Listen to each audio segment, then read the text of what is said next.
कौन है तेरी आई? ये देख।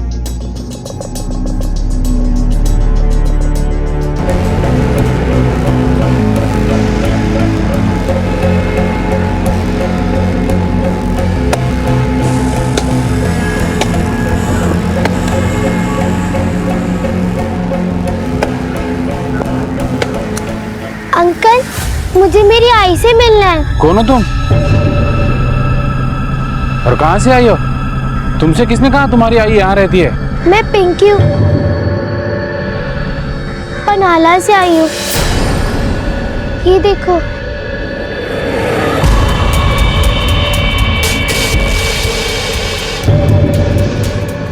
सुनो, कौन है ये? नहीं, कोई नहीं। जाओ, तुम अपना काम करो, जाओ। आई।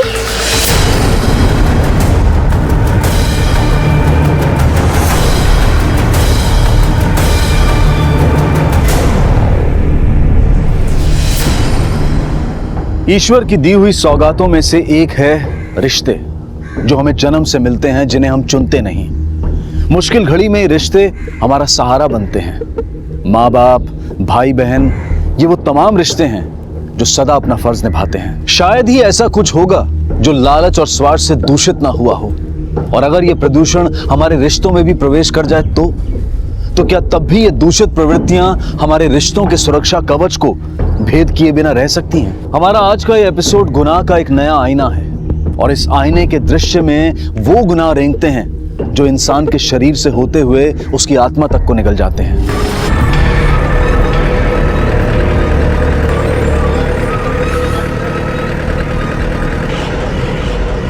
अंकल, हम आई के पास जा रहे हैं ना? हाँ बेटा, तुझे तेरी आई के पास ही छोड़ेंगे। हाँ, फिक्र मत कर।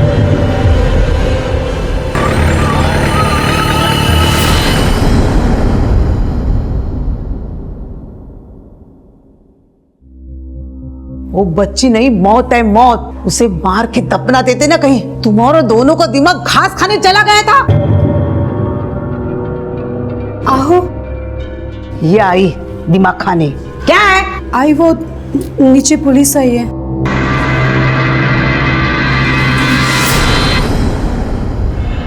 श्वेता दलवी ओळखता?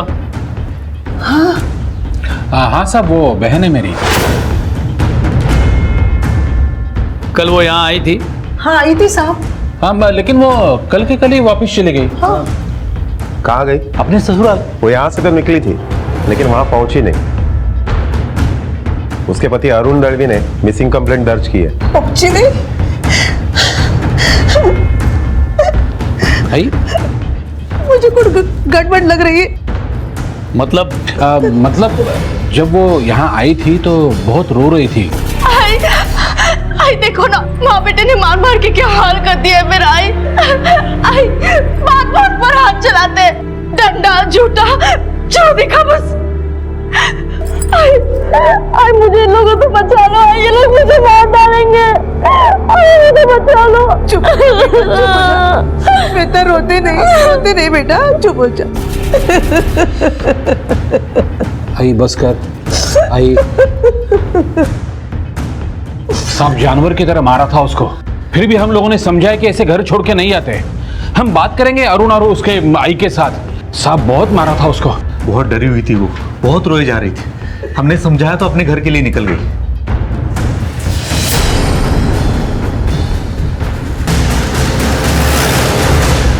साहब, मारना तो छोड़ो, मैंने कभी उसे घूर के भी नहीं देखा था। बहुत प्यार करता था मैं श्वेता से, हमारे बीच में कोई प्रॉब्लम नहीं था। अरुण बहुत अच्छा आदमी है साहब, कभी उसकी बीवी के साथ उसकी खटपट नहीं हुई। एक बात तो श्वेता भी मानती थी, उसको अच्छा पति मिला। साहब, उन दोनों के बीच में भी एक प्रॉब्लम है। क्या प्रॉब्लम है? अरुण की माँ श्वेता को दिन रात सुनाती थी। साहब, भाई तो कभी कभी मुझे भी सुनाती थी, लेकिन उसके दिल में किसी के लिए कोई मैल नहीं था। और ये सास बहू का प्रॉब्लम इतना बड़ा नहीं था कि श्वेता ऐसे घर छोड़कर चली जाए। अच्छा हुआ वो चली गई, भगवान करे वो वापस ही ना आए। ऐसी क्या दुश्मनी थी उससे कि हमदर्दी की जगह नफरत थी? मेरा तो हंसता खेलता परिवार बर्बाद हो गया उसकी वजह से।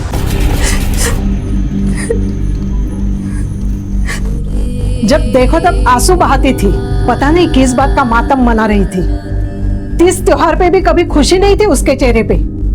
कितनी बार मैंने उसे बेडरूम के बाहर रोते हुए देखा है। आपने कभी ये जानने की कोशिश नहीं की कि प्रॉब्लम क्या है?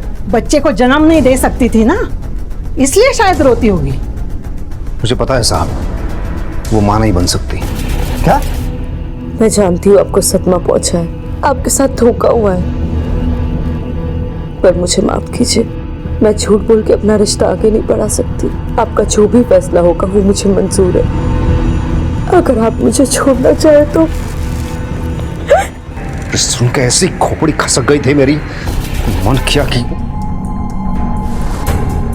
बाद में मुझे लगा कि श्वेता मुझसे सब कुछ छिपा भी सकती थी, लेकिन उसने मुझे सब कुछ सच बता दिया। और उसकी यही बात मुझे बहुत अच्छी लगी थी साहब। मैंने उसके ये सच के साथ एडजस्ट कर लिया और सोचा कि बाद में आई को भी मना लूंगा। साहब, मैं श्वेता से बहुत प्यार करता हूँ। प्लीज उसे ढूंढ निकालिए प्लीज। सर, अगर अरुण सच बोल रहा है तो इसका मतलब है श्वेता झूठ बोल रही है। यही पता लगाना है कि श्वेता झूठ बोल रही है या उसके आड़ में उसके मैके वाले। सर, ताज्जुब की बात यह है कि श्वेता के मोबाइल का लास्ट लोकेशन ये जयसिंहपुर और सांगली के बीच में दिखाई दे रहा है। जयसिंहपुर और सांगली के बीच में मतलब ससुराल और मैके के बीच में। मतलब जब श्वेता अपने मैके से ससुराल जा रही होगी तब बीच में उसके साथ कुछ हुआ होगा। हेलो, ओके सर, श्वेता का पता चल गया है।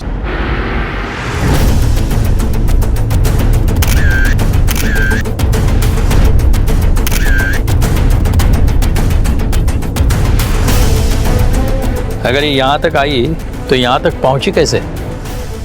किसी ने देखा है उसे? चलो बाजूरा। सर, ये वेटर है, कुछ बताना चाहता है। साहब, जब ये बस से उतरी तो मैंने इसे टॉयलेट जाने का रास्ता बताया था, वहीं पे गई थी वो। हाँ, बैठो बैठो, बैठ लो वहाँ पे, बैठ लो। लेडीज टॉयलेट कहाँ है? जी वहाँ पे मैडम। अच्छा, वहाँ पर है? जी थैंक यू। कोई था उसके साथ? नहीं, अकेली थी। बस कौन सी थी? कोई प्राइवेट बस थी, Amber travel. Shinde sir. Amber travels के सारे पैसेंजर की लिस्ट निकलवाओ। Okay sir. नलौड़े, श्वेता के ससुराल वाले और मैके वालों को इन्फॉर्म कर दो। क्या? हाँ, हम अभी पहुंच रहे हैं। हाँ दादा काय झालं? आई बाहर है, कामिनी। दादा क्या हुआ बताओगे? अरे क्या हुआ? आई, श्वेता का खून हो गया।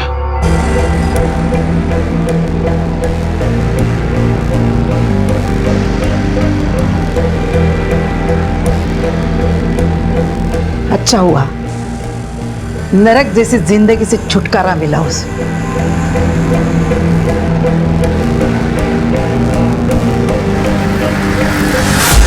जहां भाइयों को अपनी बहन और मां को अपनी इकलौती बेटी के कत्ल का दुख नहीं था बल्कि खुशी थी। राजन, मोहन, रेणुका और अरुण सभी संदिग्ध थे, लेकिन किसी पर भी शक के सिवाय कुछ साबित नहीं था।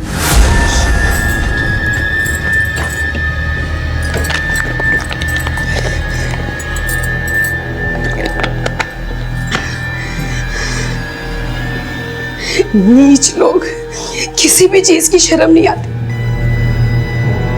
सोड़ा ना वही नहीं, जिनकी बेटी है उनको नहीं पड़ी है तो तुमको क्या? वही तो, अरे घर की बेटी मरी है, इनको जरा भी दुख नहीं है और ऊपर से हंस रहे। अब हम लोगों का कोई कुछ नहीं बिगाड़ सकता। श्वेता ही नहीं रही तो बोलेगा कौन? बोल सकती है, वो लड़की बोल सकती है। मैं पिंकी हूँ, पनाला से आई हूँ, मुझे मेरी आई से मिलना है। गधे हो तुम, उसे जिंदा छोड़ दिया, जाओ ढूंढो उसे।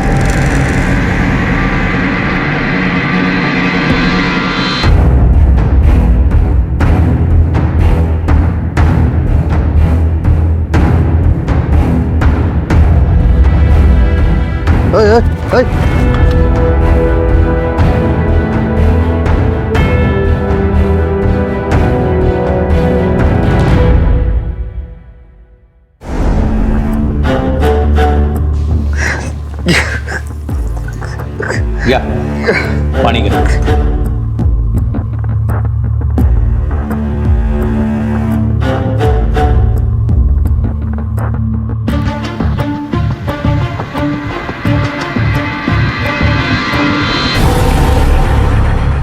देख कैसे नाटक कर रहा है। ये रोके किसको दिखाता है? हमारी बहन को मार दिया और अब यहाँ पे नहीं मारा उसे। ये पुलिस स्टेशन है, हमारा मोहल्ला नहीं।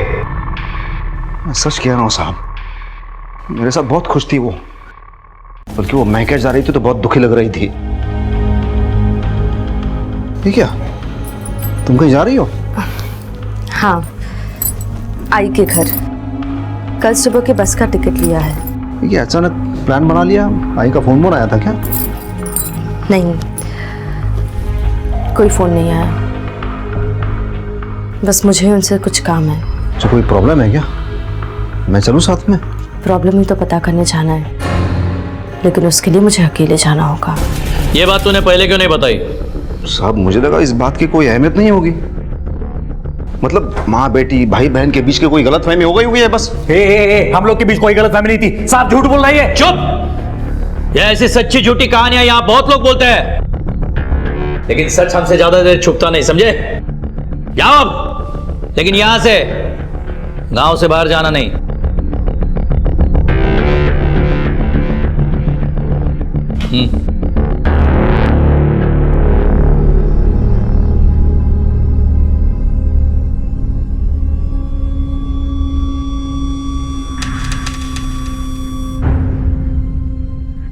इससे शादी महंगी पड़ गई।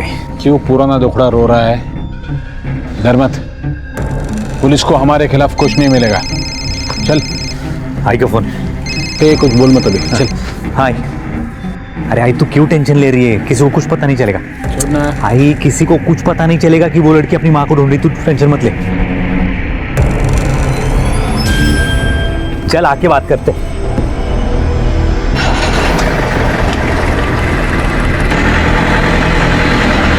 सर, ये रहे अंबर ट्रैवल्स के पैसेंजर के रिकॉर्ड्स। कुछ क्लू मिला इसमें? नहीं सर, आते हुए जाते हुए किसी भी पैसेंजर के साथ श्वेता का कोई कनेक्शन नहीं निकला। ये कैसे पॉसिबल है कि उस वक्त श्वेता को पहचानने वाला इसमें या ढाबे पर मौजूद नहीं था, या फिर चोरी के मकसद से हमला किया हो? नहीं सर, क्योंकि हमने मोबाइल और पर्स दोनों बरामद किए, चोरी का मकसद नहीं हो सकता। सर, एक आदमी बेहोश लावारिस बच्चे को लेकर आया है। नलोड़े, डॉक्टर को बुलाओ। हाँ बेटा, आंखें खोलो, धीरे धीरे आंखें खोलो। वेरी गुड, खोलो।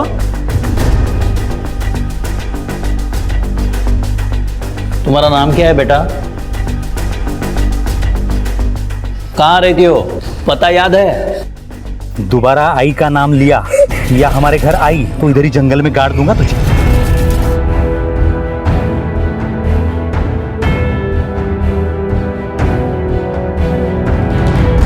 सर मुझे लगता है कि बच्ची के साथ कुछ हादसा हुआ है और उसका असर उस पर अभी भी है। नॉर्मल होने में थोड़ा वक्त तो लगेगा।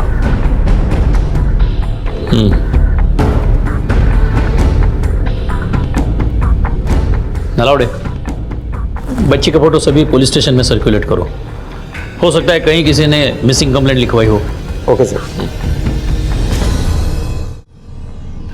नलाउडे, पीएम रिपोर्ट के मुताबिक श्वेता मां बन चुकी थी, उसके बाद ऑपरेशन करके उसका यूट्रस बंद करवाया गया था।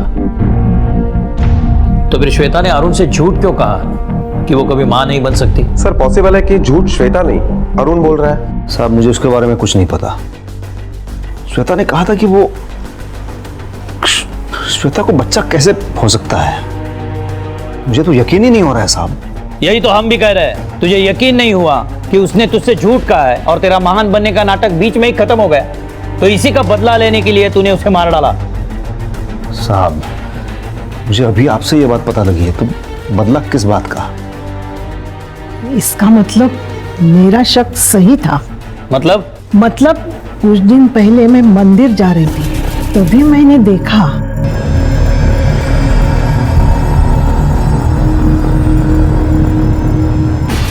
आप उससे पीछा छुड़ाना चाहती थी, तो ये बात आपने अपने बेटे को क्यों नहीं बताई?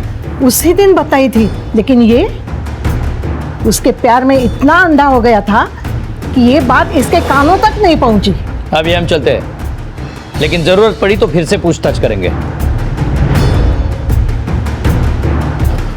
नलौड़े, श्वेता के कॉल रिकॉर्ड्स में एक क्लिनिक का नंबर भी था ना? हाँ सर। वो मेरी पेशेंट थी और पिछले कुछ दिनों से उसका ट्रीटमेंट चल रहा था। अभी 1 हफ्ते पहले ही मैंने उसके वैसेटोमी के ऑपरेशन के बारे में उसे बताया था। उसे तो पता ही नहीं था कि उसका ऑपरेशन हुआ है। पता नहीं था मतलब ये इंस्पेक्टर कि ये ऑपरेशन उसकी मर्जी और जानकारी के बिना हुआ था। क्या? लेकिन उन्होंने मुझसे कहा कि पहली डिलीवरी में कॉम्प्लिकेशंस होने की वजह से मैं कभी मां नहीं बन सकती। मतलब उन्होंने मुझसे झूठ बोला। वो मेरे सवाल का जवाब दिए बिना ही चली गई थी। श्वेता के इस ऑपरेशन के बारे में उसके फैमिली में से किसी के साथ ये बात आपने शेयर की थी? हाँ, उसके हस्बैंड से। मतलब वो यहाँ अपने हस्बैंड के साथ आई थी? जी नहीं, वो अकेली आती थी, लेकिन एक दिन उसके हस्बैंड मेरे क्लिनिक आए थे उसकी डिटेल जानने। हम ऐसी अपने पेशेंट की पर्सनल डिटेल किसी को शेयर नहीं करते, लेकिन जब उन्होंने अपनी और श्वेता की शादी की फोटो दिखाई तब मैंने ये डिटेल्स उनसे शेयर की।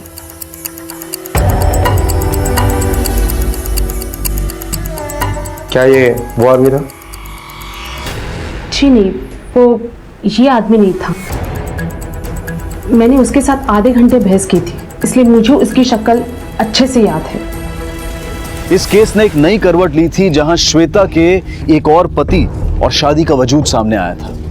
पर आखिर इस वजूद की पहचान क्या थी? क्या इस नए पहलू में राजन, मोहन, रेणुका और अरुण का सार था?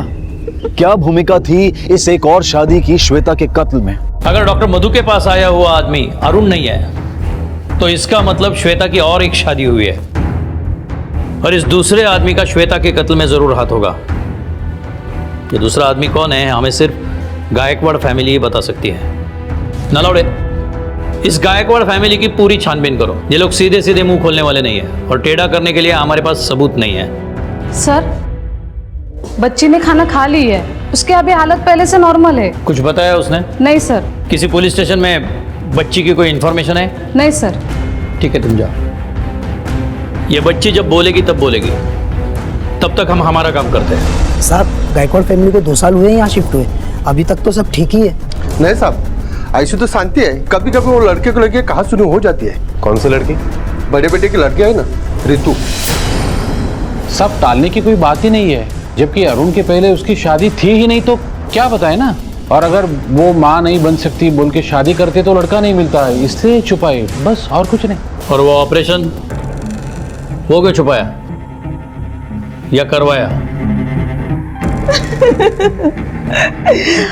आजकल दुनिया में कोई किसी का दर्द नहीं समझ पाता है। एक तो हमने हमारी बेटी खोई है और आप हम पे शक करें, और हम क्यों करेंगे उसका ऑपरेशन? हमें उस ऑपरेशन के बारे में कुछ नहीं पता। सर,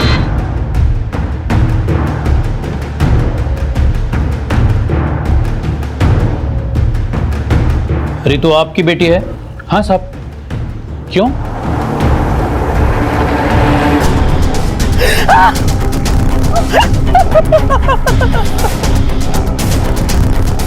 मेरी आई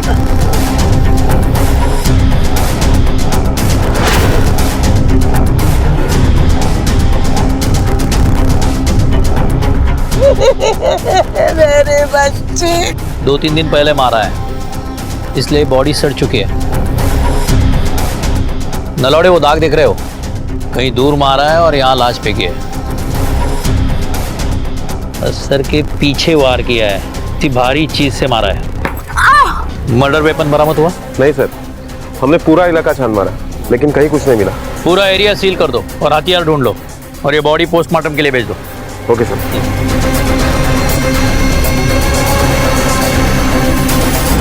आपकी बेटी 3 दिन से घर नहीं आई और घर में किसी को सूझा नहीं कि इसे ढूंढ लिया जाए। साहब, वो लापता नहीं हुई थी, कॉलेज के टूर पे गई थी कीरपुरवाड़ी। हमें क्या पता कोई उसे इतनी बेरे में से। आपको किसी पे शक जो ऐसा कर सकता है? किस पे शक करेंगे? मेरी बेटी तो एकदम सीधी थी, बस अपने काम से मतलब रखती थी। आजकल की लड़कियों की तरह वो पता नहीं साहब, किसी की नजर लग गई हमारे घर में। पहले बेटी मर गई, अब पोती मर गई, वो भी ऐसी हालत। आपने अपनी बेटी को आखिरी बार कब देखा? 3 दिन पहले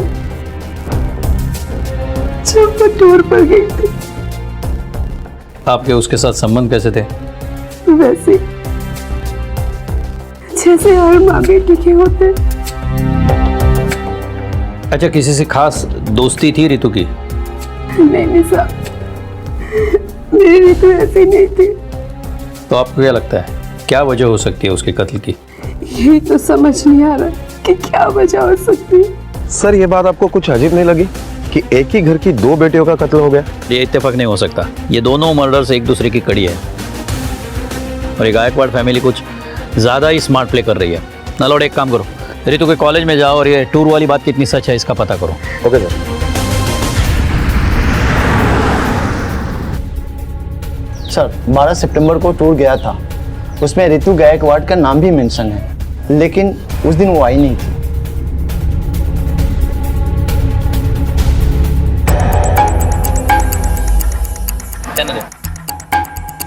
सर, वो टूर के लिए निकली तो थी लेकिन पहुंची नहीं। इसका मतलब है इसी बीच उसका खून हो चुका था। पोस्टमार्टम रिपोर्ट के मुताबिक खून 12 तारीख को 7 से 8 बजे के बीच में हुआ है।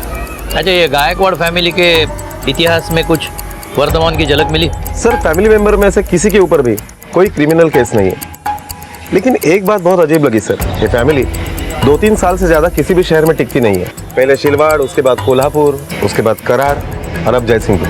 मतलब 10 साल में 4 बार शहर बदला है।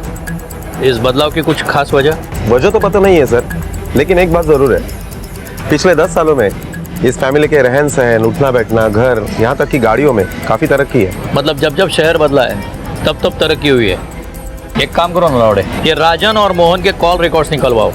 हो सकता है इन कॉल रिकॉर्ड्स में इनकी तरक्की का राज छुपाओ। Okay sir. सर, राजन और मोहन के कॉल रिकॉर्ड्स, इनके फोन पर जालिंदर कांबळे नाम के आदमी का कई बार फोन आया है। कौन है ये? सर, तासगांव का जमींदार है। नलौड़े, पता करो इस जमींदार का गायकवाड़ फैमिली से क्या वास्ता है। Okay sir.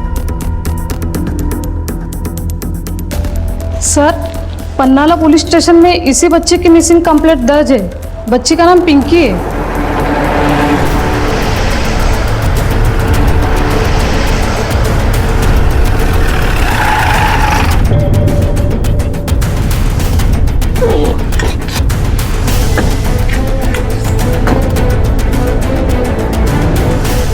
पिंकी, बाबा, पिंकी बच्चा मेरा।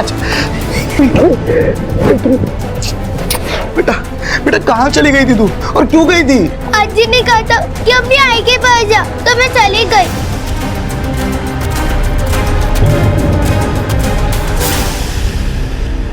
हाँ, कहा था, अगर मेरे बस में होता तो मैं कब का इसे भगा देती। आपको इस बच्ची से इतनी नफरत क्यों है? नफरत इससे नहीं, इसकी माँ से है। अपने भाइयों के साथ मिलकर इसने मेरे बेटे को फंसाया है, उससे शादी की, उसके बाद उसे तलाक दे दिया और इस मुसीबत को हमारे गले डाल दिया।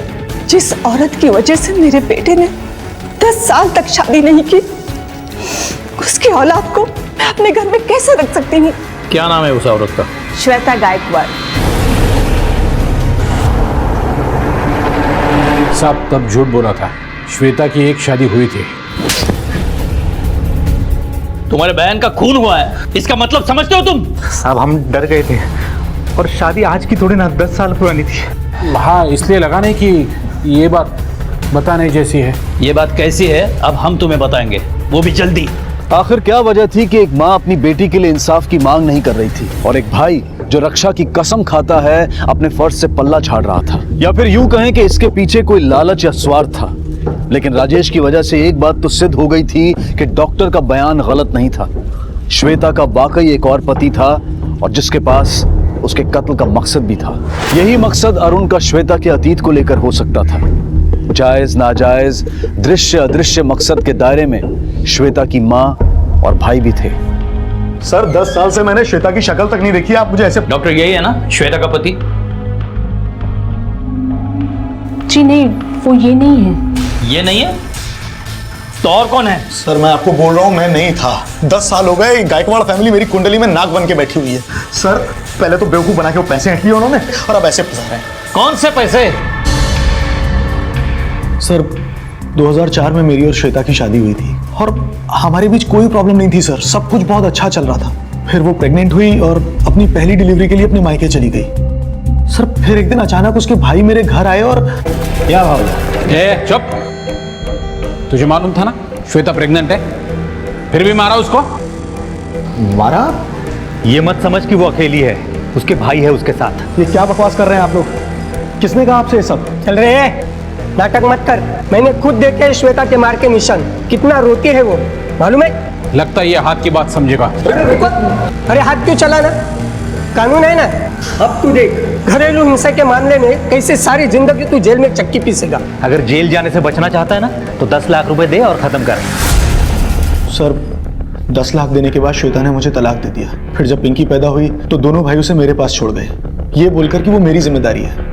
और सर मैंने भी अपनी बच्ची को पूरे दिल से एक्सेप्ट किया।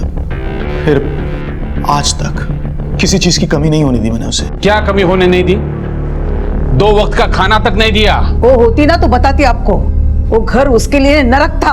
और पैसा तो बहन की जिंदगी बनाने के लिए था ना साहब, उसकी दूसरी शादी भी तो करनी थी। और उस राजेश ने आपको ये नहीं बताया कि हमने एलिमनी का 1 रुपया तक नहीं लिया, उल्टा झूठी कहानी बता रहा है वो। सच बोलने की बात आप लोगों के मुंह से अच्छी नहीं लगती। डॉक्टर ने कहा है कि जो आदमी उसे मिलने आया था वो ना तो अरुण था ना राजेश, तो ये तीसरा आदमी कौन था?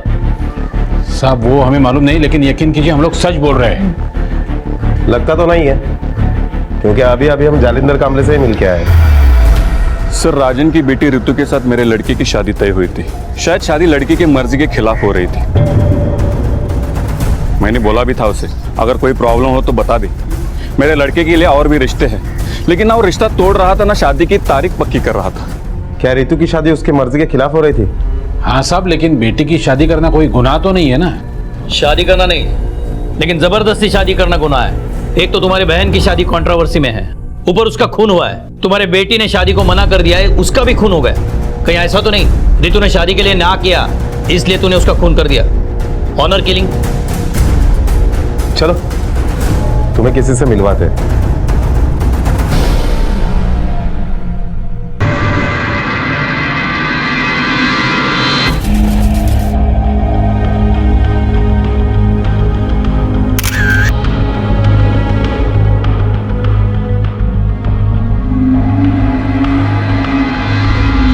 साहब यही है वो, इसने ही मारा मेरी बेटी को। नहीं साहब, हम दोनों एक दूसरे से बहुत प्यार करते थे, हम तो शादी भी करने वाले थे साहब, लेकिन यही हमारी शादी के खिलाफ थे। बोल। तुमसे बड़ा मकसद और किसी का नहीं हो सकता ऋतु को मारने का। बोला था मार दोगे और मार दिया। नहीं साहब, वो तो मैंने गुस्से में बोला था। मैं अपनी बेटी को क्यों मारूंगा? सर ये ऋतु की पोस्टमार्टम रिपोर्ट।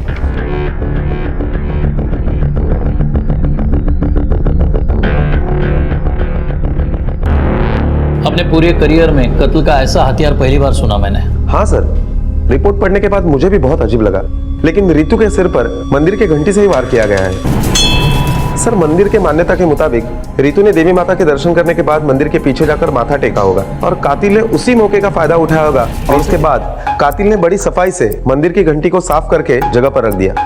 लेकिन उसकी इस चालाकी को फॉरेंसिक रिपोर्ट ने मात दे दी, जो उसने सोचा भी नहीं होगा। और सर हथियार से भी ज्यादा चौंकाने वाला वो नाम है जिसके फिंगरप्रिंट्स घंटी पर मिले।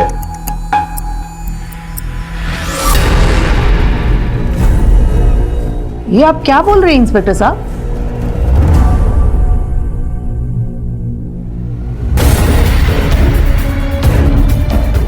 चलिए, वजह तो आपको पता होगी। जिस मंदिर की घंटी से ऋतु का कत्ल हुआ है उस पे आपके फिंगरप्रिंट्स है।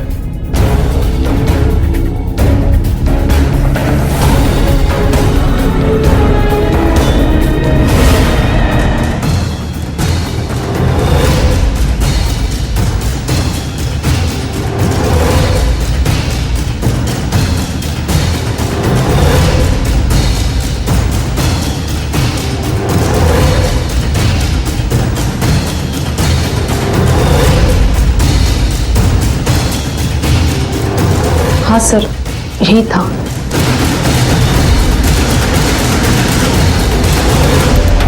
जुर्म तो आपने कबूल कर लिया है, अब वजह भी बता दीजिए। बताइए, क्यों मारा आपने रितु को?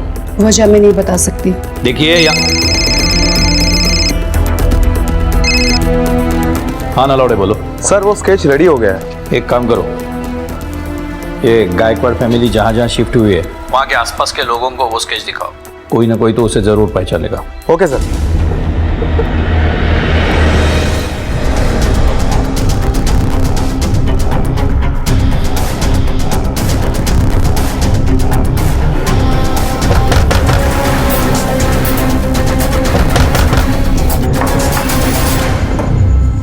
चलो हमारे साथ।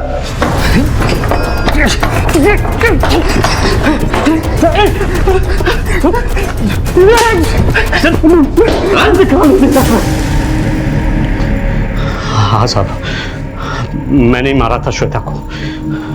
शादी के 6 महीने बाद ही अपने घर जाके बैठ गई थी और अपने भाइयों के साथ मिलकर मुझ पर डोमेस्टिक वायलेंस का झूठा इल्जाम लगाया था और मुझसे 10 लाख रुपए लूट लिए थे। तभी मैंने सोच लिया था कि मैं इस बेइज्जती का बदला जरूर लूंगा। मेरा घर तोड़कर नया घर बसा कर बैठी है तू, हैं?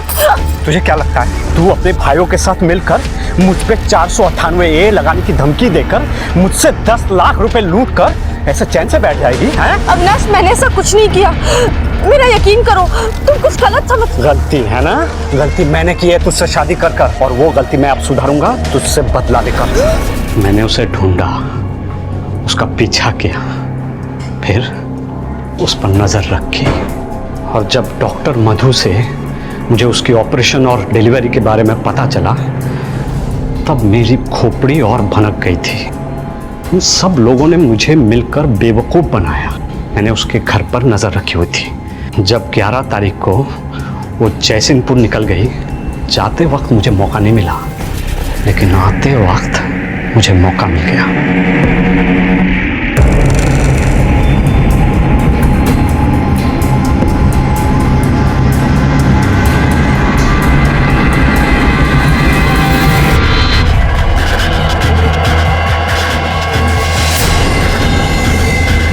शायद तुमने एक मासूम इंसान से गलत बदला लिया है।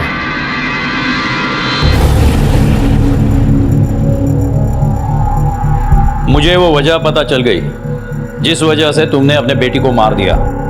मारती नहीं तो क्या करती? जब श्वेता की पहली शादी टूटी तो बहुत डर गई थी मैं।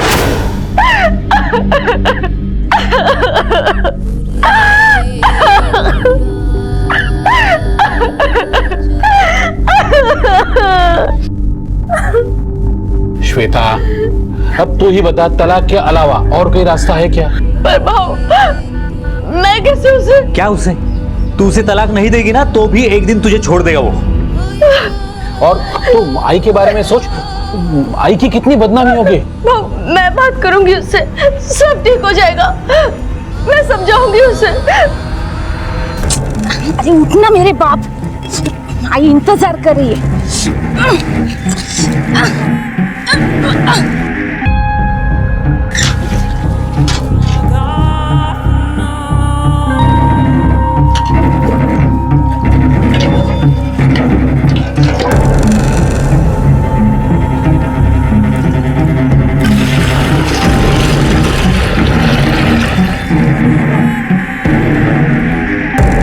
समझाएगी उस नीच आदमी को तू?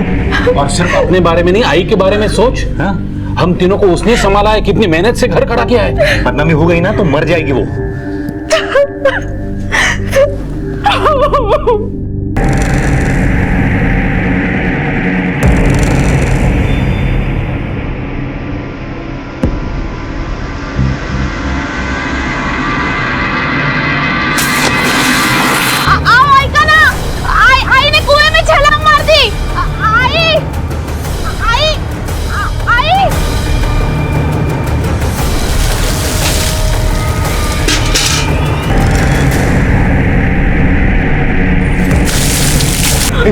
आइए।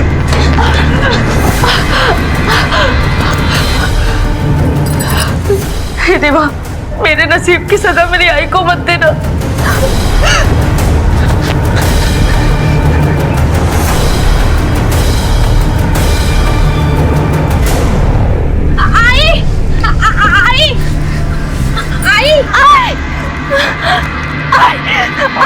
क्या हुआ आई को? भगवान का शुक्र है कि मुझे तैरना आता है। कितनी मुश्किल से आई को बचाया पता है? जैसे आई अब जीना ही नहीं चाहती।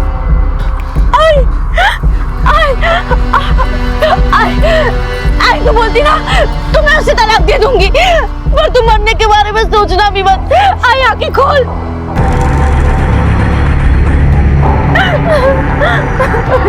श्वेता तू घबरा मत, हम लोग हैं ना तेरे साथ। हाँ, एक बार गलती हो गई दोबारा नहीं होगी। हम इससे अच्छा लड़का ढूंढेंगे तेरे लिए। आई तू जैसा बोलेगी मैं वैसा करूंगी। आई आंखें खोल। आई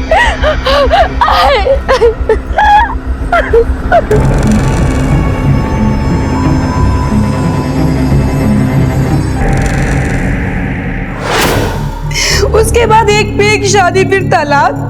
उसके सगी माँ और भाइयों ने उसे पैसा कमाने की मशीन बना दिया था। फिर उसे झूठ बोला कि उसका बच्चा मर गया है और उसे बिना बताए उसका ऑपरेशन करवा दिया ताकि दूसरी शादी तोड़ने के लिए बच्चा अड़चन न बने। और फिर एक दिन जब श्वेता को पता चला, तुम लोगों ने तो नीच होने की सारी हदें ही पार कर दी। तुम लोगों की वजह से अब मैं कभी मां नहीं बन पाऊंगी। लेकिन कोई बात नहीं, मुझे खुशी है कि मुझे अरुण जैसा प्यार करने वाला पति मिला।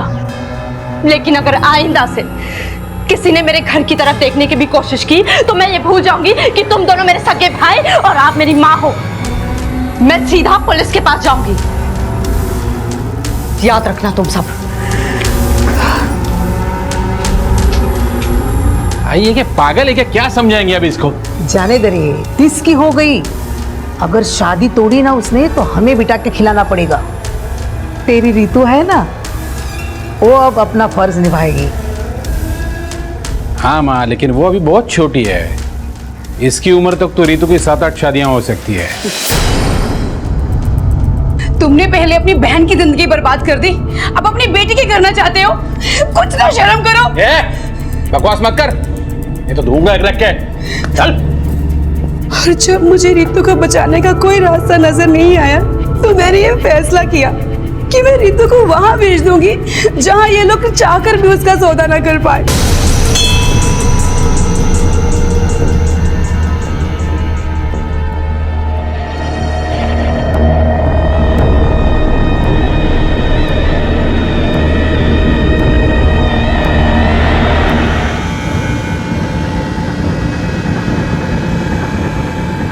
इन हाथों से शाल उड़ाकर विदाई की है उसकी इस दुनिया से। और मुझे सुकून है कि मैंने उसको मारकर उन सब तकलीफों से दूर कर दिया जो उसको जीते जी झेलनी पड़ती।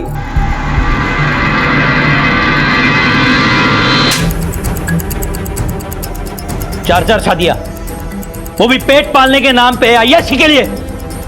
किसी एक की बलि चढ़ाने से बेहतर होता तुम दोनों मुस्तंडे कुछ जिम्मेदारी उठाते। कामचोरी और लालच को मजबूरी का नाम देते हो। बिठा सबको गाड़ी में, उठ, ले जाओ। अरे छोड़ो। अरे असुरक्षा अगर घर में ही पैदा होने लगे तो इंसान करे तो क्या करे। यहाँ राजन, मोहन और रेणुका जैसे उदाहरण भी हैं जो सिर्फ सांसारिक सुखों के लिए, मेहनत से बचने के लिए अपनी औलाद तक की बलि चढ़ा सकते हैं। अविनाश को श्वेता और नीलम को ऋतु की हत्या के लिए सजा हुई और राजन, मोहन और रेणुका को श्वेता की जबरदस्ती शादियों, झूठे 498A केस और जबरन वसूली के लिए गिरफ्तार किया गया। बहुत बारीक फर्क है किसी की सहायता करने में और किसी के द्वारा इस्तेमाल होने में, लेकिन इस फर्क को समझना बेहद जरूरी है, क्योंकि अगर हमने ये फर्क नहीं समझा तो सामने वाला हमें सिर्फ जरूरत के सामान जितनी अहमियत देगा। अब मैं अनूप सोनी आपसे विदा लेता हूं, फिर मुलाकात होगी अगले एपिसोड में एक और चौंका देने वाले केस के साथ। तब तक अपना और अपने परिवार का ख्याल रखें और देखते रहें क्राइम पेट्रोल डायल 100। सबक एक को सीख हम सबको।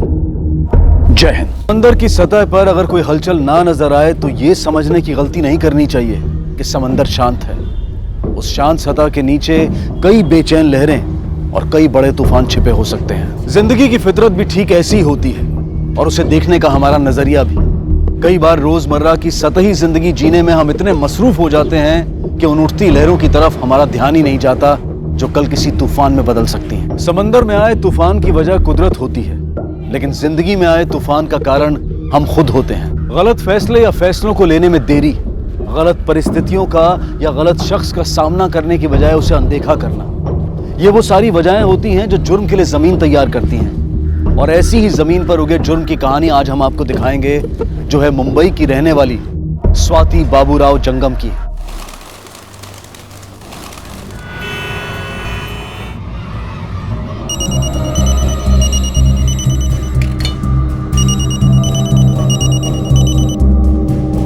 हेलो, कौन बोल रहे हो? मैं सिया के स्कूल से बोल रही हूँ। छुट्टी हुए काफी देर हो चुकी है, लेकिन सिया की मम्मी अभी तक उसे लेने नहीं आई। ऐसे कैसे हो सकता है? अब सुबह तो वो बोल कर गई थी कि मैं लौटते वक्त सिया को भी साथ में लेकर आऊंगी। मैं काफी टाइम से उन्हें फोन लगा रही हूँ, लेकिन उनका फोन भी नहीं लग रहा है। अब चिंता मत कीजिए, मैं खुद आती हूँ उसके लेने। उसे रोक के रखना। बस आइए मैम।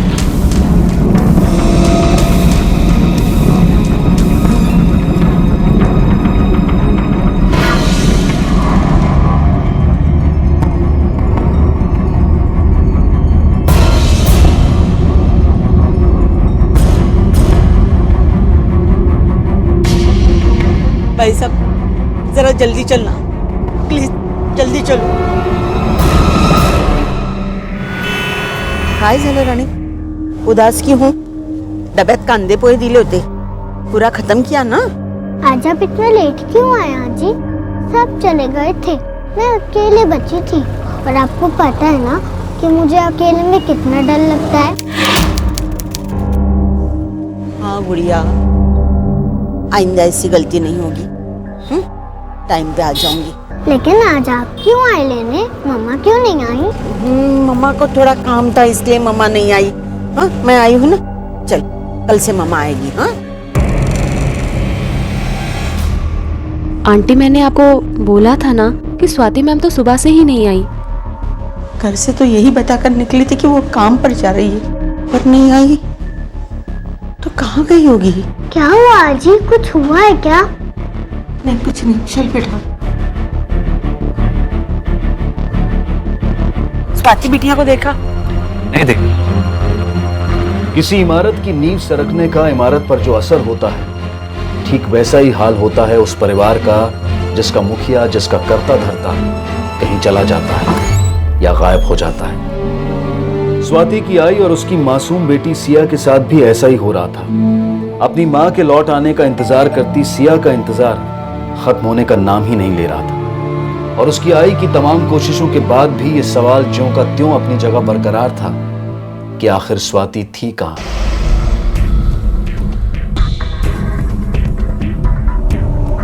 हो सकता है ये अपनी मर्जी से गई हो। मैडम, वो कोई 16 साल की बच्ची नहीं है कि अपनी मर्जी से उठी और निकल गई। एक बच्ची की माँ है जिसे वो बहुत प्यार करती हूँ।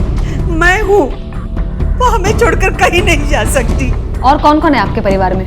बस हम 3 हैं, मैं, स्वाति और उसकी बच्ची सिया। और बच्ची के पिता? नहीं है। ठीक है, हम तहकीकात शुरू करते हैं, खबर मिलती है आपको बता देंगे। रिपोर्ट के हिसाब से उसकी मोबाइल की आखिरी लोकेशन नवीन मार्केट की है। वो 11 बजे तक वहीं थी, उसके बाद उसका फोन स्विच ऑफ हो गया, जो अब तक ऑन नहीं हुआ है। चलो देखते हैं मार्केट में क्या मिलता है। सकाराम, गाड़ी काट।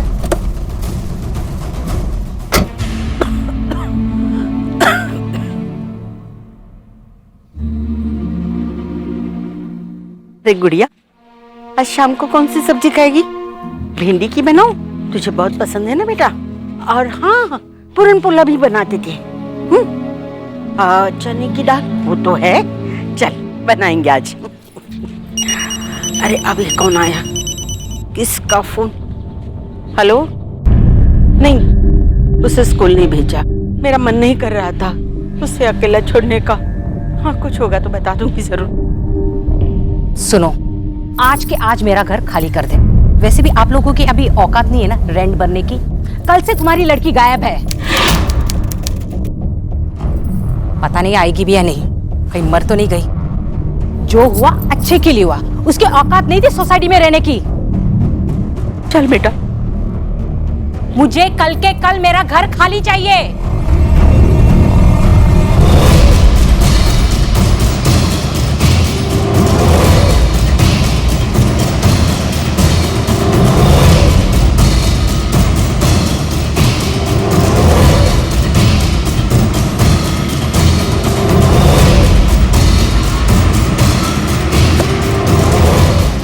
अनुज, ये मोबाइल की लोकेशन तो मार्केट की दिखा रहे थे, लेकिन मार्केट में ऐसा कोई नहीं था जिसने उसे देखा हो, और मार्केट भी कुछ खास बड़ा तो नहीं था।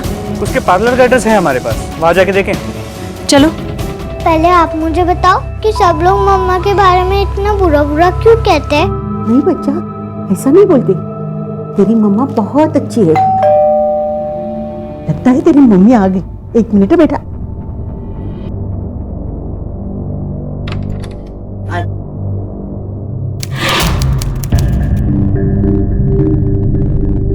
आइए ना, अंदर आइए।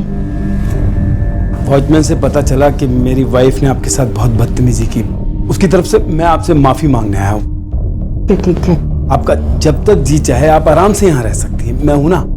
वैसे पुलिस को कुछ पता चला क्या? नहीं।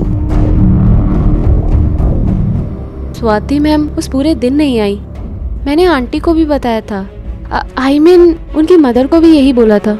अब मैडम उस मार्केट में क्या करने गई थी ये मैं कैसे बता सकती हूँ। हमारे पार्लर में यूज़ होने वाला ऐसा कोई सामान नहीं मिलता। हो सकता है वो अपने किसी पर्सनल काम से गई हो। अरे ये क्या हो गया आपको? हॉल में कुछ ऐसी गर्मी भी नहीं है, अच्छा खासा एसी लगा रखा है पार्लर में। बड़े पसीने छूट रहे हैं आपके तो। नहीं मैम। तबीयत खराब है या कुछ छुपा रही हैं? वो बस ऐसे ही, पहली बार हमारे आसपास कोई क्राइम हुआ है तो। अनुज, क्राइम हो गया और हमें पता भी नहीं चला? आपको किसने कह दिया क्राइम हो गया? नहीं, वो तो मेरे मुंह से बस एक बात निकल गई।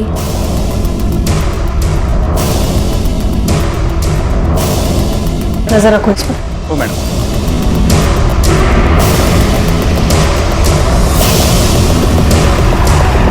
उस मार्केट में ऐसा कोई है जिससे वो मिलने जाती है? कोई भी, उसकी सहेली, दोस्त, रिश्तेदार? नहीं, वहाँ कोई उसका पहचान वाला नहीं है और पता नहीं। देखिए, हमें ऐसा लग रहा है आप हमसे कुछ छुपा रही हैं। देखिए, आप वाकई अगर चाहती हैं कि आपकी बेटी को हम आपके पास ले आए ढूंढकर, तो प्लीज पूरा सच बताइए। ऐसा कोई है जिस पर आपको शक है, या फिर ऐसा कोई जिसका हाथ हो उसके गायब होने में? हो।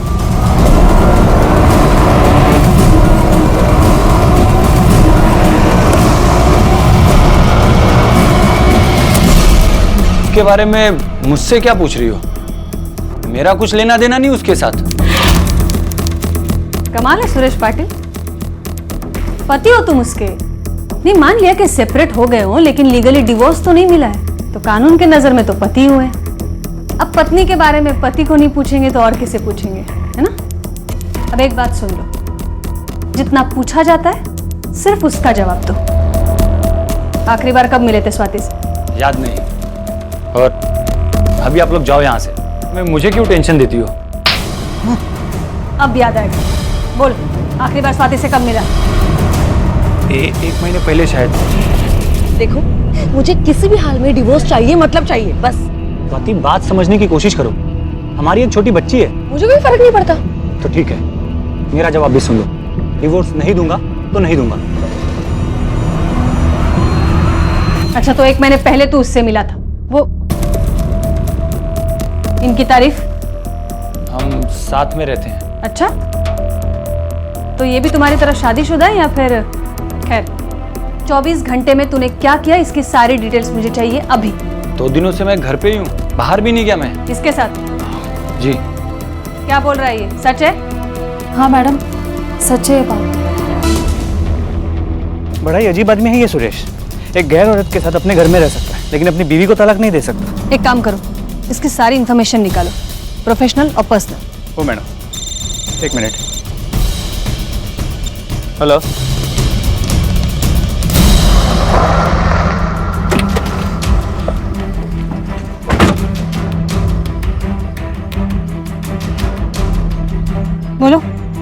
मैम उस दिन मैं गेट छोड़कर कहीं नहीं गया था, दोपहर तक यहीं बैठा था और स्वाति मैडम बिल्डिंग से बाहर निकली ही नहीं। अगर वो निकलती तो मुझे पक्का दिखाई देती।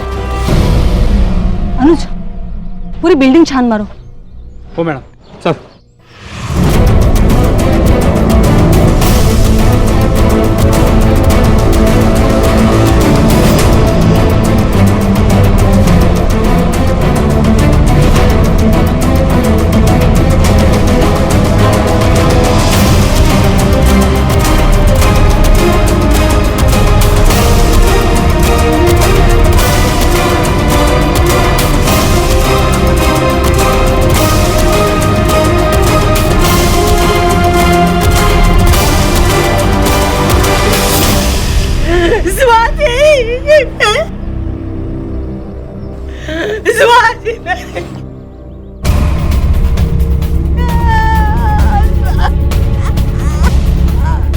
मैडम टेरेस का डोर तो हमेशा खुला ही रहता है, हम लोग लॉक नहीं करते। सोने की चूड़ियां, कान की बाली अभी भी है। कपड़ों के साथ भी कोई छेड़छाड़ नहीं हुई, मतलब ना लूट हुई है ना रेप। लेकिन वो मोबाइल और बैग तो गायब है, जो वो घर से लेकर निकली थी, वो कौन लेके जा सकता है?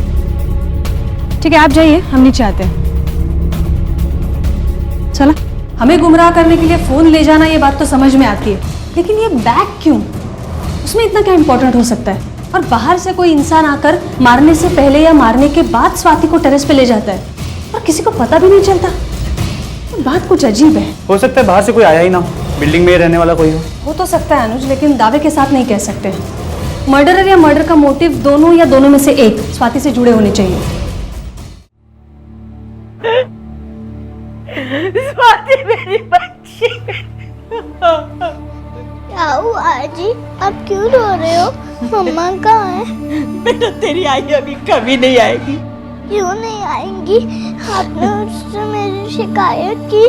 मम्मा हमें क्या अच्छे बच्चे बने रहूंगी, आपकी और मम्मा की बात सुनूंगी। करो ना मम्मा को फोन, उनको बोलो ना कि सिया प्रॉमिस कर रही है, उनको बोलो ना। अब मैं कहाँ उसे फोन करूं, कहाँ उसे बुलाऊं? वो भी कभी नहीं आएगी, कभी नहीं आएगी, कभी नहीं आएगी। साहब हमारी ड्यूटी 9 बजे से शुरू होती है, हम आते हैं तो रात के पाली वाला जाता है, उस समय थोड़ा इधर उधर हो जाता है, वर्दी वगैरह बदलने में, चार्ज लेने में। अगर उस समय कोई अंदर घुस आया हो और बाद में निकला हो तो कह नहीं सकते। यहाँ की सीसीटीवी फुटेज चेक करनी। सीसीटीवी फुटेज तो आपको दिखा देता, लेकिन हमने अभी नया सीसीटीवी लगवाया था तो कुछ प्रॉब्लम थी तो कंपनी उसे वापस ले गई। इस वक्त तो कोई सीसीटीवी है ही नहीं। ये स्वाति मैडम के बारे में ऐसी कोई बात है जो तुम्हें कभी अजीब लगी हो? नहीं, हमें कभी कोई ऐसी बात नहीं लगी। नहीं मैडम, वो तो अच्छी लेडी थी, उनका सोसाइटी में किसी से कोई प्रॉब्लम नहीं था। बट हाँ, उनका हस्बैंड अच्छा आदमी नहीं था। अभी 4 दिन पहले ही आया था और सोसाइटी में शराब पीकर हल्ला मचा रहा था। हाथ जोड़ दी, प्लीज चले जाओ यार। ये बता, मुझे मेरी बच्ची देगी या नहीं देगी? मेरा जवाब आज भी वही होगा जो पहले था। अगर तुम्हें तुम्हारी बेटी चाहिए ना तो पहले 50 लाख का इंतजाम करो, फिर बात करेंगे। तेरे जैसी तुच्ची औरत मैंने आज तक नहीं देखी। पैसों की कितनी बड़ी भूखी है रे तू। 50 लाख लाके दूंगा तुझे। ठीक है, आप लोग जा सकते हैं। लेकिन सुरेश ने तो कहा था कि वो स्वाति से आखिरी बार 1 महीने पहले मिला। बोल, आखिरी बार स्वाति से कब मिला? 1 महीने पहले शायद। इन लोगों से वापस पूछताछ करनी पड़ेगी। अनुज एक काम करा, ये स्वाति के आई को कल पुलिस स्टेशन बुलाओ। आज बात करना ठीक नहीं है उनसे, और पोस्टमार्टम रिपोर्ट जल्दी से जल्दी मंगवा लो।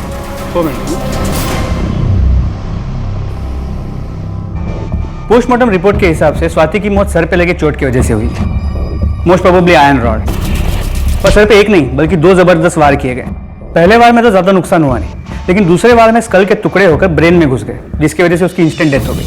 लेकिन टेरेस पे तो हमें कोई हथियार नहीं मिला था। इसका मतलब हत्यारा हथियार को अपने साथ लेके गया था। अनुज, स्वाति के आई को बुलाया है क्या? वो मैडम, वो आई रही। आपके बेटी और बिल्डिंग के सेक्रेटरी के बीच कैसे रिश्ते थे? वॉचमैन हमें कुछ बताना चाह रहा था, लेकिन सेक्रेटरी की तरफ देखकर खामोश रह गया। ये स्वाति मैडम के बारे में ऐसी कोई बात है जो तुम्हें कभी अजीब लगी हो? नहीं, हमें कभी कोई ऐसी बात नहीं लगी। कुछ भी बोलते रहते लोग, उनके पास कोई काम नहीं है। वो अकेली थी, सब कुछ अकेली करती थी। किसी के साथ भी उसका नाम जोड़ देते थे, बातें बनाते थे। सेक्रेटरी के साथ भी। अगर ऐसा कुछ होता तो मुझे जरूर पता चलता। पप्पा जी शपथ। आपके बिल्डिंग का सेक्रेटरी बोल रहा था कि सुरेश आया था आपके बेटी से मिलने कुछ दिन पहले और उन दोनों के बीच काफी झगड़ा भी हुआ था। हाँ, वो आया था। सुरेश उसे बहुत बहुत तंग करता था। ठीक है, अभी आप जा सकती हैं। जरूरत पड़ेगी तो वापस बुला लेंगे। अनुज, पता करो ये स्वाति को लेकर जो कहानियां बनाई जा रही है उसमें कितनी सच्चाई है। अंटा सुरेशला पण उचला जरा। वक्त लगा लेकिन भगवान ने मेरी बात सुन ही ली। जैसी मौत मांगी थी मैंने उसके लिए वैसी ही मिली। कुछ तो शर्म करो। अब मरने के बाद तो कम से कम बख्श दो उसे। उसने बख्शा था मुझे जो मैं उसे बख्शूं? कितना सहा है मैंने उस औरत की वजह से। तुम तो घर में बैठकर उसके नाम की माला जपते हो और लोग बाहर ताने मारते हैं। लोग कैसे मुंह दबा दबा कर मुझ पर हंसते थे ये सिर्फ मुझे पता है, सब याद है मुझे। अब बस बहुत हो चुका। उसकी माँ और उसके बेटी को घर से बाहर निकालो वरना मैं खींच कर बाहर निकालूंगी। दिमाग खराब है तुम्हारा। खबरदार जो इस बार तुमने कुछ भी किया तो, अरे कुछ तो दिमाग लगाओ। कुछ भी उल्टा सीधा करोगी तो पुलिस के निशाने पर सबसे पहले हम होंगे। सब मार क्यों रहा मेरे को? मैं को झूठ थोड़ी ना बोला। मैं जब वो गायब हुई थी तो मैं अपने कमरे में था अपने पार्टनर के साथ में। अरे एक सेकंड के लिए मैं घर से बाहर नहीं निकला था। तूने तो कहा था कि तू स्वाति से 1 महीने से नहीं मिला। फिर बिल्डिंग में 4 दिन पहले हंगामा किसने किया? वो मैं पिया हुआ था करके मेरे ध्यान से निकल गया। जानबूझ के झूठ नहीं बोला मैं। और क्या क्या निकल गया तेरे दिमाग से? हाँ, उसके बिल्डिंग के नीचे हंगामा खड़ा किया, उसको धमकी दी, ये बात याद है कि निकल गई तेरे दिमाग से? याद है मैडम, पर गुस्से में इंसान कुछ भी बोल देता है।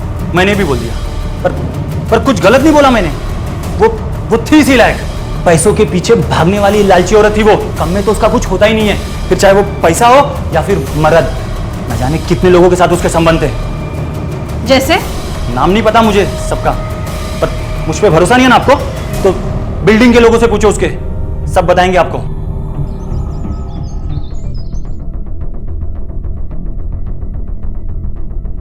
बोलिए शर्मा जी। ऐसा भी कोई मुश्किल सवाल नहीं पूछ लिया हमने जो जवाब देने में इतना वक्त लगा रहे हैं आप। नहीं बोलना चाहते तो नहीं बोल दीजिए। मेरा उससे सिर्फ एक ही रिश्ता था, एक किराएदार का और मकान मालिक का, ज्यादा कुछ नहीं।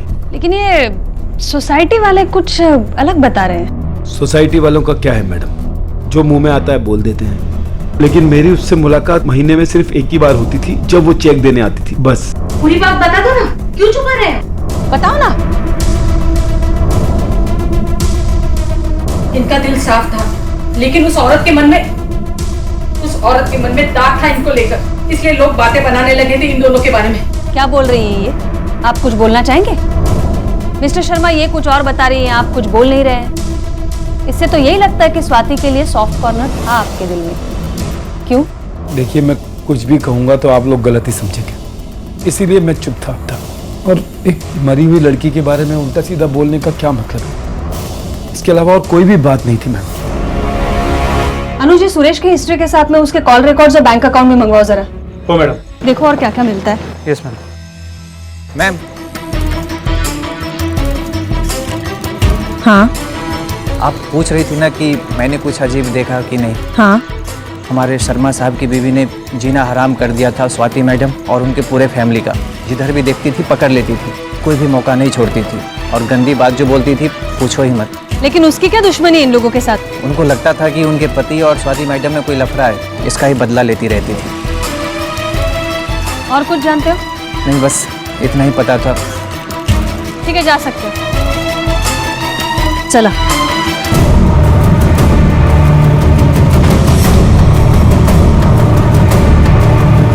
आदित्यला उचललं होतं ना तेव्हापासून शांतच येतो। बस मॅडम, शर्मा का बैंक स्टेटमेंट और कॉल रिकॉर्ड्स।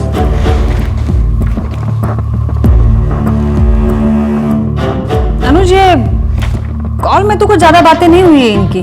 5 महीने पहले स्वाति शर्मा के फ्लैट में रहने आई थी। उसके कॉल एक्सचेंज ज्यादा नहीं है पर बैंक स्टेटमेंट कुछ अजीब है।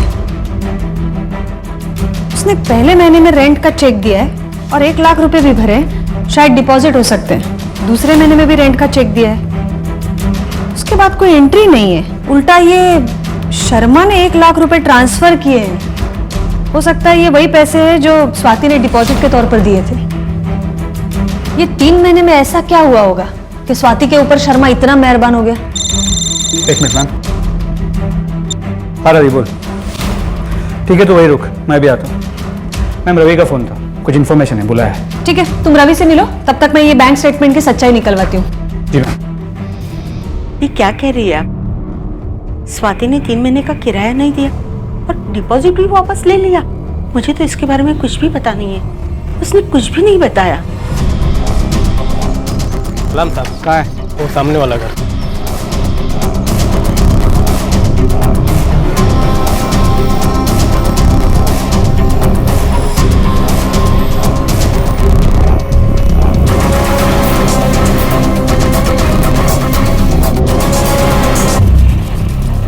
इनकी तारीफ। देखिए साहब, मेरा इसमें कोई रोल नहीं है और ना ही उसके और मेरे बीच में कुछ है। वो तो मेरे को बुलाता था और पैसे भी देता था उसके साथ जाने को, तो मैं चली जाती थी।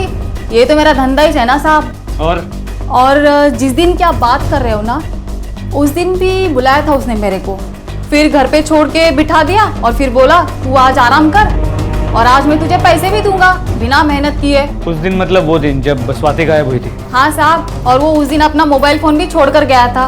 बोला था अगर कोई कॉल आया तो उठा के बोल देना कि वो बाथरूम में है। और साहब उसी ने मेरे को बोला था आपसे झूठ बोलने के लिए, और इसका पैसा भी दिया था उसने मेरे को। कब गया था? कितने बजे? और वो लौटा कितने बजे? वो सुबह मेरे को 9 बजे बुलाया था साहब, और जैसे ही मैं गई वहाँ पे वो निकल गया वहाँ से। यही कुछ 9:30 बजे होंगे, और फिर आया तो दोपहर के 1 बजे तक आया। जी, इंसानियत के नाते ही बस मैंने उसकी हेल्प की थी। उनको कुछ पैसे की प्रॉब्लम चल रही थी और वो अकेली घर का खर्चा उठा रही थी, कोई आदमी भी नहीं था। तो मैंने ही उसे कहा कि जब तक पैसे नहीं आते तुम किराया मत दो बस। और डिपॉजिट के 1 लाख रुपए वो क्यों लौटाए थे? उनको पार्लर में थोड़े पैसे कम पड़ रहे थे, कहीं से अरेंजमेंट नहीं हुआ तो बातों बातों में उन्होंने मुझे बताया। लेकिन किसी को पैसे देना क्राइम तो नहीं है ना। मैम, उस सुरेश के बारे में इंफॉर्मेशन मिली है, बुरी तरह कर्ज में डूबा हुआ है। किसी एक से पैसे उठा के 3 लोगों का ब्याज चुकाता है, फिर उसके पैसे लौटाने के लिए किसी चौथे से कर्ज ले लेता है। उसके एटीएम और बैंक ट्रांजैक्शन से पता चला है ज्यादातर ट्रांजैक्शन या तो बार में होते हैं या तो किसी वाइन शॉप में। इसके अलावा उसके कॉल रिकॉर्ड्स में एक नंबर मिला है, किसी पोद्दार का है। उसके एरिया का कोई लोकल गुंडा है। स्वाति के मर्डर के कुछ दिन पहले से पोद्दार से लगातार बातचीत हो रही है। ये देखिए, पहले स्वाति को मिलने के बारे में झूठ बोलना, उसके बाद प्रोस्टिट्यूट को एलिबाई बना के मर्डर वाले दिन पूरे दिन घर से बाहर रहना, और अब ये। मैम, इस सुरेश को उठा लेना चाहिए, मेरे हिसाब से इसी ने खून किया। नहीं अनुज, इतने जल्दी हमें किसी भी नतीजे पर नहीं पहुंचना चाहिए। ये सारी बातें तो सुरेश पे जो हमारा शक है उसे मजबूत करती है, लेकिन और भी लोग हैं जो शक के दायरे में हैं, उन्हें हमें टटोलना चाहिए। ये स्वाति के बुटीक वाली लड़की से मैं फिर से मिलना चाहूंगी, और तुम वो पोद्दार को भी उठाओ जरा। जी मैम। मैम, जहाँ तक मैं जानती हूँ पार्लर में तो पैसे की ऐसी कोई ज़रूरत नहीं पड़ी। अगर ऐसा कुछ होता तो स्वाति मैम मुझे ज़रूर बताती। हम बहुत अच्छे दोस्त थे। उनके जाने के बाद मैं कोशिश कर रही हूँ कि सैलून को रन कर सकूँ, जिससे जानवी की पढ़ाई और घर का खर्च चल सके। ये चेन बहुत अच्छी है आपकी, नई ली है? जी हाँ, कल ही ली है, मगर अपने पैसों से। इससे इन सब चीज़ों का कोई लेना देना नहीं है। अरे मैंने कब कुछ कहा है? ये पार्लर का सीसीटीवी फुटेज देखना है, दिखाएंगे?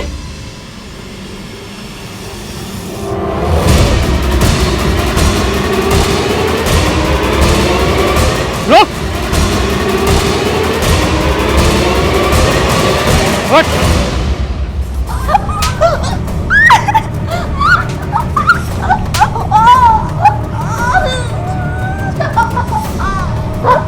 ये आदमी कौन है? मैं नहीं जानती ये कौन है।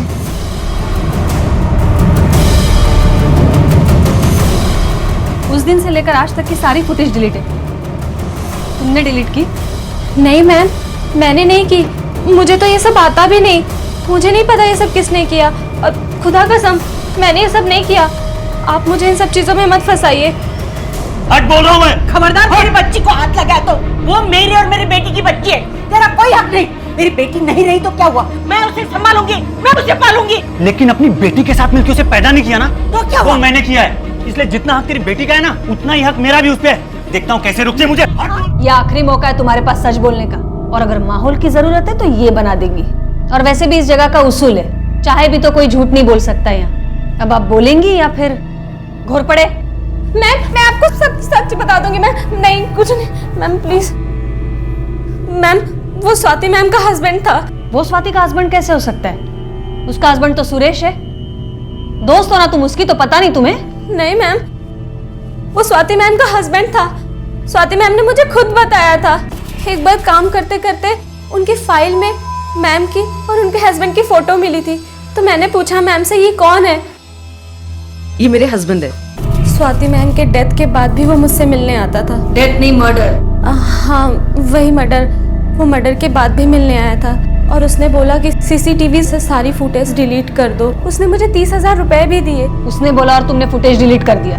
और वही पुराना फुटेज क्यों रखा जिसमें वो दिख रहा है? जब आप आए तो मैं वो सारी चीजें डिलीट कर रही थी, बस वही एक चीज रह गई। आपने बोला कि आपको चेक करना है, बस इसके आगे मुझे कुछ नहीं पता।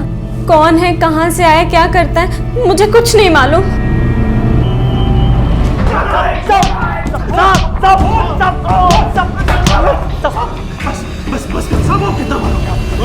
सब मैंने स्वाति को नहीं मारा।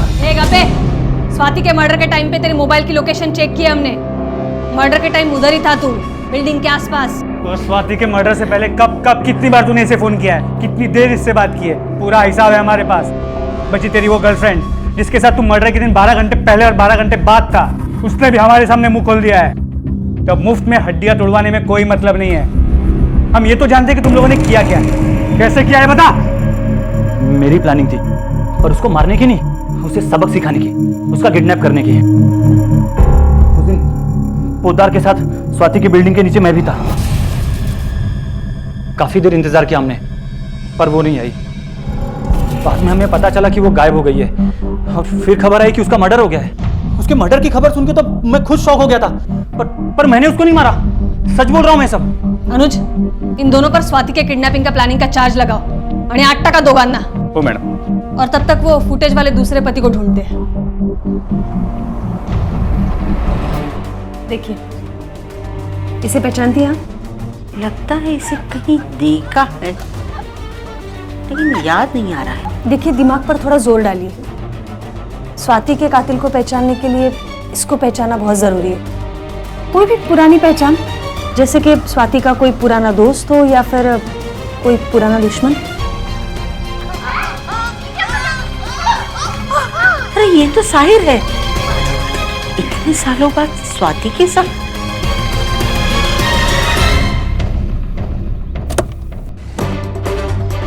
साहिर, चल।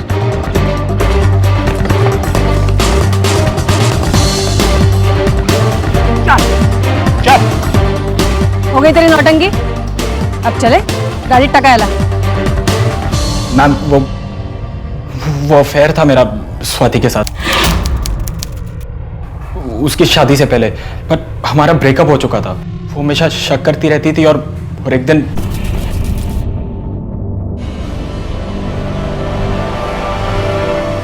तो ये सब चल रहा है मेरे पीठ पीछे।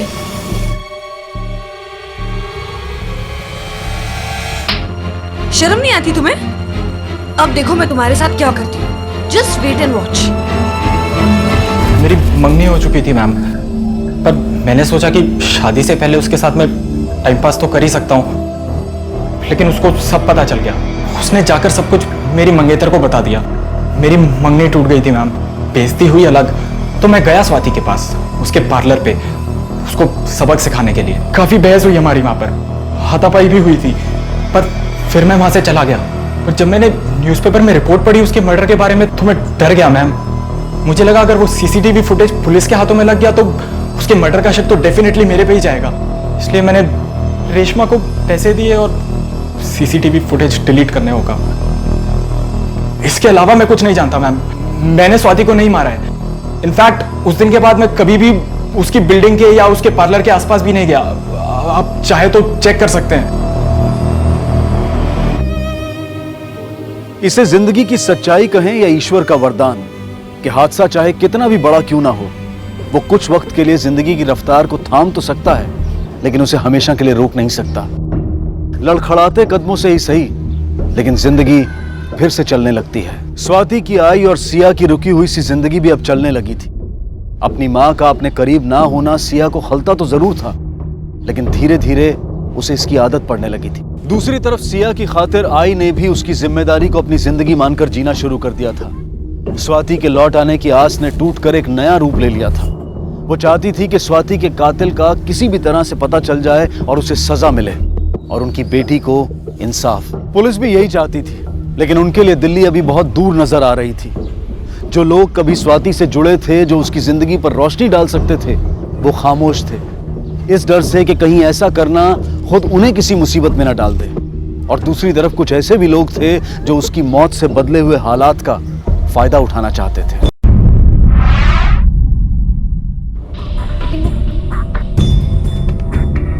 इस साहिर के कॉल रिकॉर्ड्स को चेक किया और मर्डर वाले दिन उसने अपने जहां जहां होने की बात की थी उन सभी जगहों पे जाके पूछताछ की। वो सही कह रहा है, स्वाति के मर्डर वाले दिन वो मर्डर के लोकेशन पे नहीं था। अनुज, ये स्वाति का मोबाइल फोन या फिर उसका बैग मिला था? अब तक नहीं मिला, मगर हम कोशिश कर रहे हैं। इसमें तो कोई शक नहीं है कि वो कातिल ही लेके गया होगा, लेकिन वो फोन या बैग मिल जाता तो शायद हम उस तक पहुंच सकते।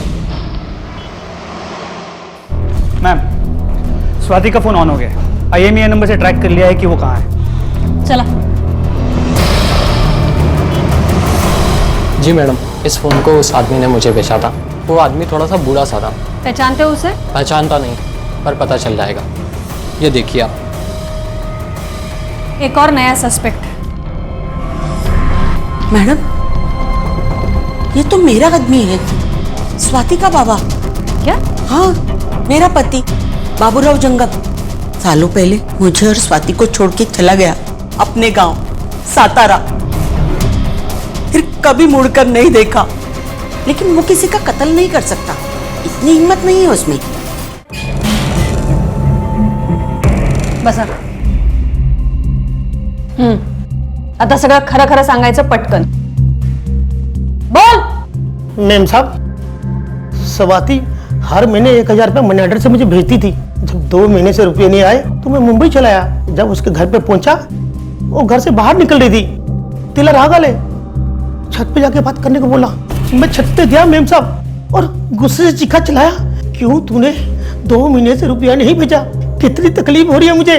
उसने भी मुझे कड़ी कोटी सुनाई और जाने को बोला तो मुझे गुस्सा आया। मैंने उसका खून नहीं किया, वो मेरा खून है, मेरी बिटिया है। बोला मैं अपनी बिटिया को कैसे मार सकता हूँ मैम साहब? जब स्वाति का कत्ल हुआ था तो टेरेस पर तू था। देख, अभी सच सच बोल, वरना तेरे उम्र का लिहाज नहीं करूंगी, समझा? बोल। मैम साहब, वहाँ अकेला नहीं था, तो कोई और भी था। जब मैं सीढ़ी से नीचे उतरा था, मैंने एक पीला कपड़ा देखा, शायद वो दुपट्टा जा साड़ी का पल्लू हो। कोई तो उसके छुपा हुआ था। कौन था मुझे नहीं मालूम। और कुछ जानता है? मैम साहब, मुझे कुछ याद नहीं है और मैं सरपट वहां से भागा और स्वाति का जो पर्स था ना, उसमें एक मोबाइल था। मैंने उसे बेचा और बस में बैठ गया वापस सतारा को जाने को। मैम, हमारे साइबर सेल ने इरेज डाटा रिकवर कर लिया स्वाति के फ़ोन से। एक वीडियो भी मिला है, आपको देखना चाहिए।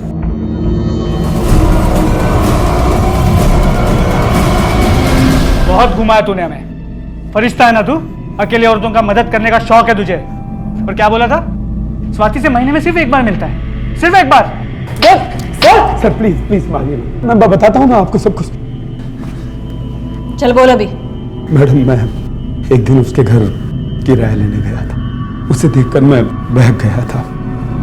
बहुत कोशिश की पर अपने आप को रोक नहीं सका और वो दिखाकर मुझे ब्लैकमेल करने लगी। मैंने उसे बहुत समझाया, उससे माफी भी मांगी, लेकिन उसने मेरी एक नहीं सुनी। तब मैंने उसे एक ऑफर दिया। मैंने उससे कहा कि तुम जब तक चाहो मेरे घर में बिना किराए के रह सकते हो। और तो और मैंने उसका डिपॉजिट भी उसे वापस कर दिया। लेकिन ये बात जब मेरे घर में पता चली तो मेरी वाइफ को लगा कि मेरा उससे अफेयर चल रहा है। मैं उसे क्या बताता, मैं क्या बोलता उसे? बस इसी चिढ़ में वो उन लोगों के पीछे पड़ी रहा करती थी। मैं अपनी बेटी की कसम खाकर कहता हूँ कि मैंने उसे मारा नहीं। पता है हमें, स्वाति का खून जिसने किया उसका पता चल गया है, लेकिन तूने भी जुर्म किया, इसलिए यहाँ लाया गया तुझे। और जो गुनाह तूने किया है ना, उसकी सख्त से सख्त सजा मिलेगी तुझे।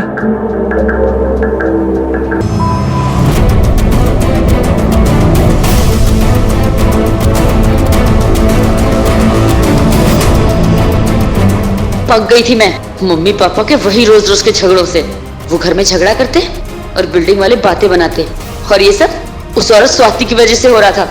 मेरे पापा हम सबको धोखा दे रहे थे सिर्फ उस औरत के लिए जो उनकी कुछ नहीं लगती थी। मुझे ये सब खत्म करना था। उसे मैंने उस बुढ़े के साथ टेरेस पे जाते देखा। मैंने उसका पीछा किया। जब मैं उसका पीछा कर रही थी तो वो बुढ़ा नीचे वापस आ रहा था। मैं उसे देख के छुप गई। फिर मैं वापस गई जहां वो अकेले खड़ी थी। सुनो तुम, हमारी लाइफ से प्लीज चली जाओ। तुम्हें समझ में नहीं आ रहा है, हमारी लाइफ खराब हो रही है। तुम्हारी वजह से मेरे पापा हम लोगों को नहीं समझ रहे हैं। प्लीज तुम्हें समझना होगा। उसे मिन्नती की, उसे समझाया, उसके हाथ जोड़े कि प्लीज ये सोसाइटी, ये फ्लैट छोड़ के दूर चली जाए। उससे कह रही थी कि मेरे बाप ने उसका रेप किया है, मेरे पापा ने। मैं अपना गुस्सा कंट्रोल नहीं कर पाई।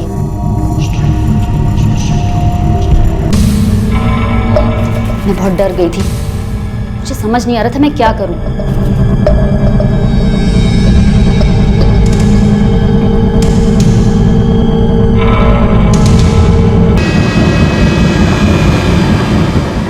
भावनाओं से भरी जाह्नवी ने सिर्फ वो देखा जो उसकी आंखों के सामने था, और उसने उसे सच मान लिया। अगर उसने समझदारी से काम लेते हुए सच को जानने की कोशिश की होती तो उसे पता चलता कि स्वाति ने उसके पिता पर जो इल्जाम लगाया था वो सच था, और तब वो स्वाति की जान लेने जैसा गलत फैसला ना करती और ना ही अपनी जिंदगी बर्बाद करती। कई बार हालात और परिस्थितियां ऐसी बन जाती हैं जब हमारी समझ हमारा साथ छोड़ देती है और सही फैसले लेना हमारे लिए मुश्किल हो जाता है। लेकिन समझ के अभाव में अगर फैसले सिर्फ सच्चाई की कसौटी पर परख कर भी लिए जाएं, तो भी उनके गलत फैसलों और उनके गलत परिणामों से बचा जा सकता है। अपना हर फैसला सोच समझकर और सच की कसौटी पर परख कर लें, क्योंकि आपका गलत फैसला सिर्फ आपको ही नहीं बल्कि आपके परिवार वालों को भी नुकसान पहुंचा सकता है। अब मैं अनूप सोनी आपसे विदा लेता हूं। फिर मुलाकात होगी अगले एपिसोड में एक और चौंका देने वाले केस के साथ। तब तक अपना और अपने परिवार का ख्याल रखें और देखते रहें क्राइम पेट्रोल डायल 100। सबक एक को सीख हम सबको। जय हिंद। इस तरह के और भी एपिसोड देखने के लिए हमारे चैनल को सब्सक्राइब करें और बेल आइकन दबाना ना भूलें।